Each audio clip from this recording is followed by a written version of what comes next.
I'm Martine Renou, and I'm a senior psychotherapist and counsellor. Resistance is any effort. Really important, any effort. It doesn't have to succeed, it doesn't have to be flamboyant, it doesn't even have to be visible to the naked eye. It's any effort to stop, limit, or prevent violence and abuse. And it's also any effort to defy violence and abuse. One is that people only think of idealized forms of resistance. You know, if you don't stop the abuse, you didn't resist. The other problem, the second problem, is that very often people think of resistance as provocation. So you stand up to the perpetrator, say, don't you talk to me like this, whack, you get a slap. So that act of resistance is seen as provoking. So then people will say, well, if she only shut up, you wouldn't hit her. Well, of course not, absolutely not. I've never met anybody who likes violence. I think you can see that if people don't know about resistance, and then you can see that if they see it as provocation, they would end up quite easily with the conclusion, oh, well, you know, they're compliant, or they like it, or somehow they're putting up with it. So once we miss this huge piece of information, this huge understanding, you get to very distorted views of what's going on.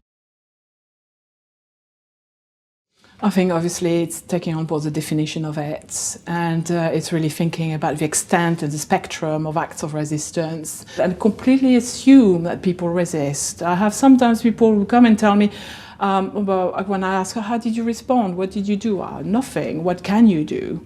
So even themselves, they don't think of how they resisted. In fact, you know, when I do groups with victims or I do training and I ask any one of you have ever engaged in a conversation about resistance, they all nod no. So they assume they haven't done very much. They assume they haven't done anything sometimes. And so I never agree with that internally. I say, well, let's think about that some more. And then with questions about how they responded, what went on in their mind, what did they do, what did they think, what did they try.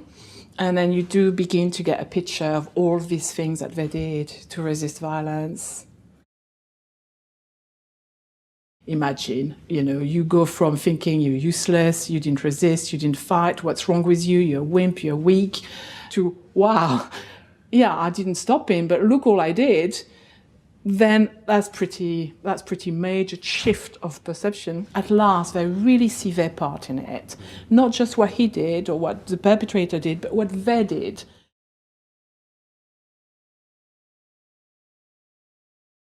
Victimization can happen to all of us anytime. Blaming is pretty endemic. You see it in the media.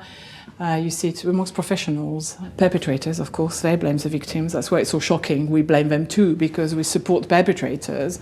And then family, friends. How do people blame victims? So sometimes they make the violence to be mutual. It's an argument that went wrong. But an argument is two people doing it. So you have these terms like abusive relationship.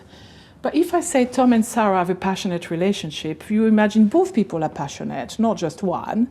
And of course, seeing the victim as passive, that's a problem, huge, big problem. No victims are passive, ever. They hide the victimization, you know, because who's going to want to be blamed for it? So they don't say. Sometimes they also try to improve the relationship because after all, if it's their fault, maybe it's something they can do to change it.